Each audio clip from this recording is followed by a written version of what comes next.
যে প্রশ্ন সমাধান করব প্রশ্নটি হলো, একটি কম্পিউটার 10% ক্ষতিতে বিক্রয় করা হলো। বিক্রয় মূল্য 450 টাকা বেশি হলে 5% লাভ হতো। কম্পিউটারের ক্রয় মূল্য কত? এই ধরনের প্রশ্ন প্রায় আসে নিয়োগ পরীক্ষাগুলোতে। আর এই প্রশ্নটা আসছিল কর অঞ্চল 16, সরাসরি প্রশ্ন।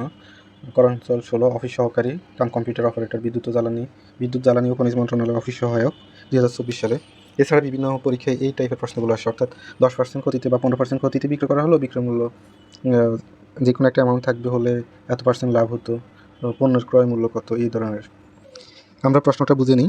কম্পিউটার যেই টাকায় বিক্রয় করছে ওই বিক্রয় করাতে তার 10% ক্ষতি হলো। আবার যদি বিক্রয় মূল্যটা 450 টাকা হতো তাহলে তার 5% লাভ হতো, মানে 100 টাকায় 5 টাকা লাভ হতো। আর ওইখানে হচ্ছে 100 টাকায় 10 টাকা ক্ষতি হয়েছে। আমরা ধরে নিই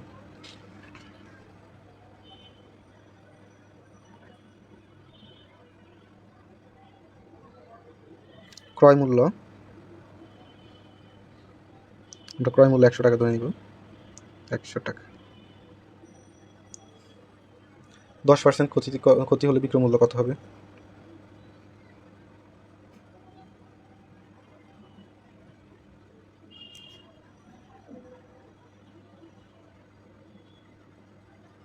ক্রয় মূল্য 100 আর 100 টাকার মধ্যে 10 টাকা ক্ষতি হলো, তাহলে বিয়োগ 10, তাহলে বিক্রয় মূল্যটা হচ্ছে 90 টাকা।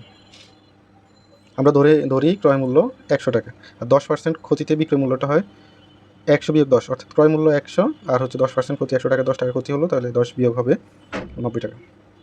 আবার 5% লাভ হতো, তাহলে 5% লাভে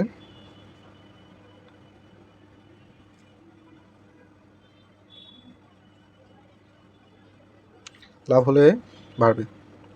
ক্রয় মূল্য 100, 100-র মধ্যে লাভ হচ্ছে 5 টাকা যোগ 5, 105 টাকা। পার্থক্য কত টাকা?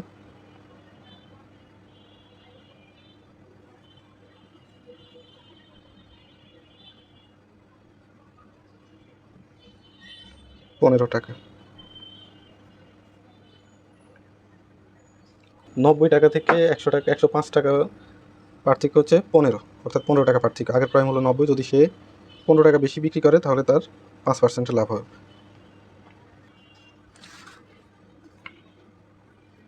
বিক্রয় মূল্য 15 টাকা বেশি হলে ক্রয় মূল্য 100 টাকা। ক্রয় মূল্যটা এই 15 টাকা বেশি, আর ক্রয় মূল্যটা হচ্ছে আমরা ধরে নিয়েছি 100 টাকা। বিক্রয় মূল্য 1 টাকা বেশি হলে কি হবে? ভাগ হবে।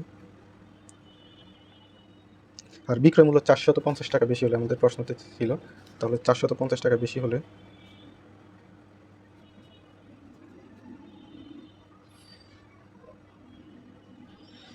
3 15 45 শূন্য 30 দিয়ে 100কে গুণ করলে হয় 3000 টাকা।